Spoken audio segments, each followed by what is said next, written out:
Sudah pernah saya jelaskan. Rasulullah SAW adalah guru kita. Sepakati dulu poin ini. Tidak ada guru bagi umat Islam, siapapun yang syahadat kecuali Nabi Muhammad SAW. Ini disepakati dulu. Semua dai dan ulama adalah pewaris beliau. Artinya harus mewariskan ilmu yang beliau ajarkan. Apa yang diajarkan itu yang disampaikan ke umat. Yang tidak diajarkan mereka larang agar dikerjakan. Kan begitu mestinya. Ini kaidahnya dulu. Masalah kasus ada orang imam pimpin doa setelah sholat, jangan dibahas doanya. Doa adalah ibadah. Tapi begini, sebelum anda kerjakan satu ibadah, tanya, saya mau ziarah kubur. Jangan ziarah kubur sebelum anda tanya bagaimana Rasulullah SAW ziarah kubur, agar jangan anda buat-buat ziarah kubur itu. Adanya orang taruh kembang di kuburan, siram air, buat batu nisan, pasang lampu, baca zikir-zikir di sana, karena dia mau ziarah kubur semaunya sendiri. Tidak bisa. Anda muslim, punya kiai, punya Rasulullah SAW, suri tauladan kita, uswatun hasanah. Tanya Rasulullah ziarah kubur bagaimana. Rasulullah SAW dalam hadis Bukhari menziarahi kubur Baqi. Datang, memberikan salam, mendoakan mereka, pulang. Nggak ada lagi yang lain. Nggak pernah Nabi SAW bawa kembang, siram kuburan karena sudah kering. Padahal Madinah panas 50 derajat, pecah-pecah tanahnya. Ada istilah di Indonesia kalau tanahnya pecah, kesian lagi diazab di bawah, kasih air. Kasih kembang biar wangi, biar ditaruh kembang yang paling mahal. Kalau dia ahli maksiat tetap disiksa di bawah gitu kan.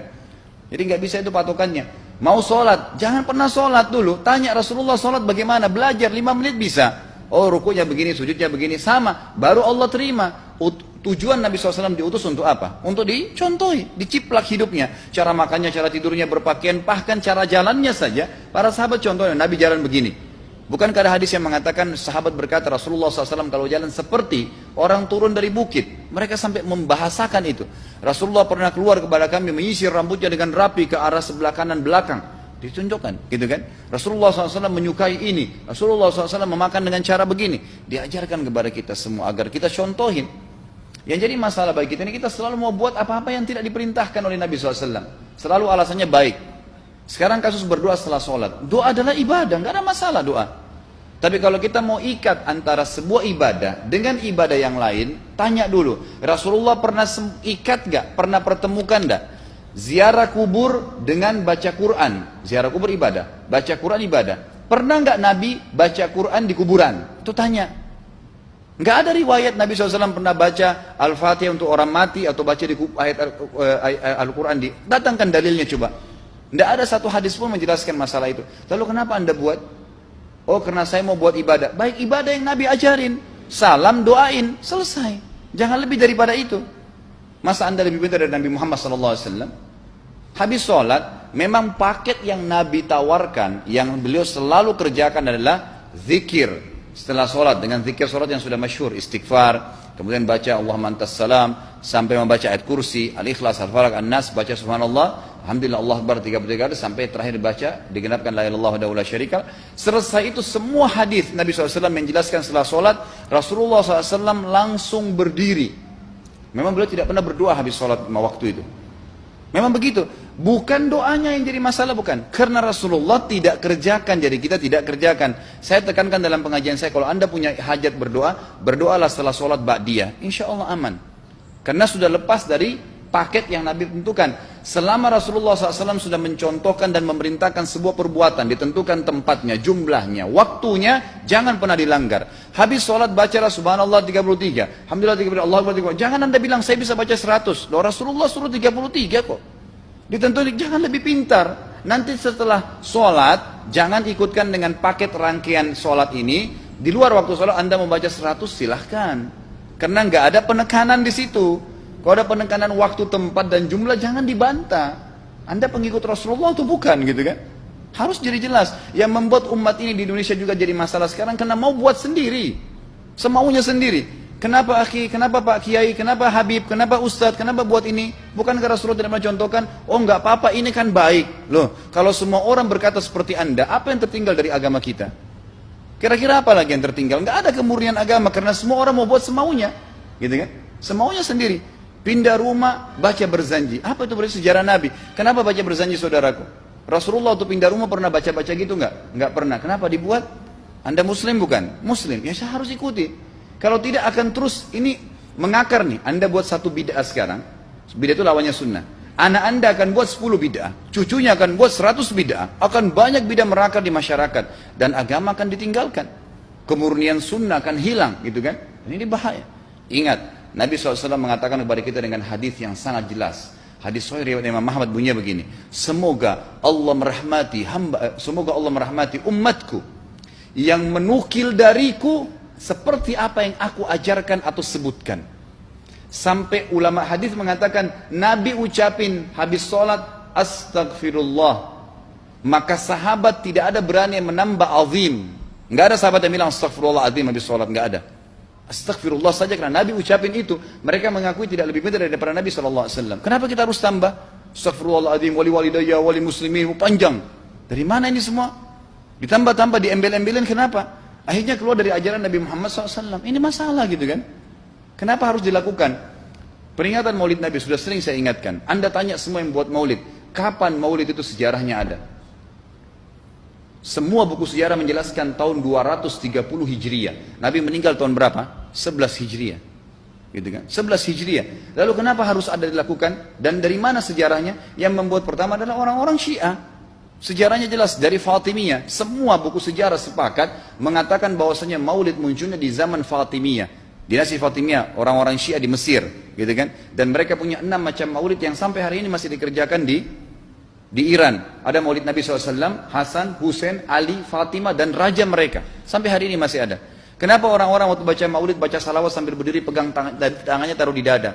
Karena keyakinan orang Syiah, ruhnya Nabi SAW sedang lewat. Anda tahu nggak itu? Banyak orang kita buat tidak tahu. Yang penting bahasa Arab ikut saja, gitu kan? Tidak bisa. Nabi SAW tidak pernah rayakan. Pernah ada yang bilang sama saya, Ustaz, kan Nabi SAW pernah bilang, waktu ditanya tentang puasa Senin, beliau mengatakan hari itulah aku dilahirkan. Terus kenapa? Berarti boleh merayakan ulang tahun hari Senin, gitu kan? Tidak. Nabi SAW cuma menginformasikan bahwasanya beliau lahir di hari Senin. Dan beliau tidak pernah ngumpulin sahabat untuk baca bersama-sama, merayakan hari raya. Beliau tidak pernah. Kalau itu benar, Nabi nggak bakal tinggalkan kok. Ibnu Katsir rahimahullah, garis bawahi poin ini. Ibnu Katsir rahimahullah, dalam tafsir beliau, tafsir Quran Azim. Dan subhanallah Ibnu Katsir ini, kata ulama, hampir semua kalangan golongan itu banyak memakai banyak memakai buku beliau. Walaupun berbeda dari sisi pemahaman yang lain, tapi tafsirnya kebanyakan kembali ke tafsir beliau. Beliau mengatakan tafsir surah Al-Maidah ayat 3 yang bunyinya a'udzubillahi minasyaitonir rajim, al-yauma akmaltu lakum dinakum. Hari ini saya sempurnakan agama kalian, kata Allah. Ya. Wa atmamtu alaikum nikmati. Saya sempurnakan nikmatku pada kalian. Artinya tidak butuh yang lain. Wa raditu lakumul Islam madina. Saya ridha Islam sebagai agama kalian. Kata beliau, ayat ini turun menandakan dan memastikan bahwasanya Nabi Muhammad SAW tidak meninggal dunia kecuali sudah mengajarkan semuanya. Yang hitam, yang putih, yang gelap, yang terang, yang susah, yang muda, ya, semua dijelaskan. Siapa, kata beliau, yang menganggap masih ada sesuatu yang harus ditambahkan setelah Nabi SAW meninggal dan turun ayat ini, maka dia adalah ahli bid'ah. Dia orang yang membuat-buat agama. Nabi sudah ajarkan semua, selesai. Jangan ditambah, jangan dikurangin. Kita tidak lebih pintar dari Nabi SAW. Nabi nggak pernah rayakan hari lahirnya, jangan dirayain, selesai. Emang kenapa kalau kita nggak rayain? Kenapa? Tangan kita terputus? Enggak. Masih banyak ibadah yang disunnahkan gitu. Sama dengan kasus Isra dan Mi'raj. Kejadian besar dalam Islam. Tapi Anda boleh kembali kepada semua buku sirah. Saya tantang semua buku sirah Anda kembali. Insya Allah yang berpegang pada Al-Quran dan Sunnah, memang ada dasar wahyunya, maka semua akan menjelaskan. Nabi SAW setelah pulang dari Isra dan Mi'raj tidak pernah mengumpulkan sahabat-sahabat untuk merayakannya setiap tahun. Tidak pernah. Boleh dipelajari iya, setiap hari. Tapi ditentukan tanggalnya lalu dibuat acara. Tidak pernah Nabi SAW buat itu. Lalu kenapa Anda buat? Kalau Anda mau tetap buat, ya silahkan. Itu hak terserah Anda. Tapi saya ngajak kepada Anda kembali kepada kemurnian ajaran Nabi SAW. Kita tidak akan pernah kembali. Kata Syekh Utsaimin rahimahullah, umat Islam ini akan kembali kepada kejayaan mereka kalau mereka betul-betul kembali kepada ajaran Rasul mereka Muhammad SAW. Murnikan ajaran Nabi yang jalankan seperti yang beliau ajarkan, selesai, akan aman. Pasti akan kembali kejayaannya. Kita nggak bisa saling menghardik, saling menyalahkan yayasan ini, organisasi ini, kelompok ini, karena masing-masing mau beristidlal sendiri, mau menjalankan sendiri hukum-hukum agama ini, bukan mengikuti sunnah Nabi SAW. Jemaah haji kita, jemaah umrah, datang ke Mekah, tur dalam kota Mekah, naik ke gunung untuk lihat Gua Hira. Kenapa naik ke Gua Hira? Oh, Rasulullah pernah di sini. Baik, saya jelaskan. Nabi Muhammad SAW ke Gua Hira sebelum turunnya wahyu. Dan beliau terakhir sekali di Gua Hira pada saat menerima Iqra bismi rabbikal ladzi khalaq. Itu saja. Setelah kejadian itu, beliau turun dari Gua Hira. Dari waktu itu sampai meninggal, Nabi SAW tidak pernah ke Gua Hira lagi dan tidak pernah suruh sahabatnya ke Gua Hira. Kenapa anda ke Gua Hira? Sampai naik 3 jam ada yang jatuh mati. Karena jahil, tidak tahu pemahaman agamanya. Nggak bisa begitu. Cukup dikenang iya. Kecuali Nabi SAW suruh, datangilah Gua Hira. Ya silahkan. Gitu kan? Kalau enggak, kan begitu. Masalah Isra Mi'raj, saudaraku, kejadian besar. Ambil ibrahnya, yang penting ilmunya. Oh, salat 5 waktu, kejadiannya pernah gini. Ada kebesaran Allah, ambil pelajarannya iya. Yang Nabi tidak contohin, maka jangan dikerjakan. Hanya itu saja. Zikir bersama, di sini ditanyakan juga zikir bersama. Nabi SAW disebutkan dalam hadis Bukhari, kalau berzikir habis sholat, beliau membaca zikir tertentu, sahabat baca zikir tertentu, sahabat baca zikir tertentu. Jadi Nabi SAW tidak pernah paksain. Enggak pernah Nabi misalnya baca ayat kursi, harus semua sahabatnya ikut ayat kursi, enggak. Nabi SAW baca ayat kursi, si fulan baca al-ikhlas, si fulan baca subhanallah, masing-masing. Dan ingat, Allah SWT mengatakan apa? Tentang masalah zikir dan doa ini. Ya. Dikatakan, ya, kita harus berdoa kepada Allah, ya, wadunal jahri minal qawli bil gudui wal asal, wala takum minal ghafilin.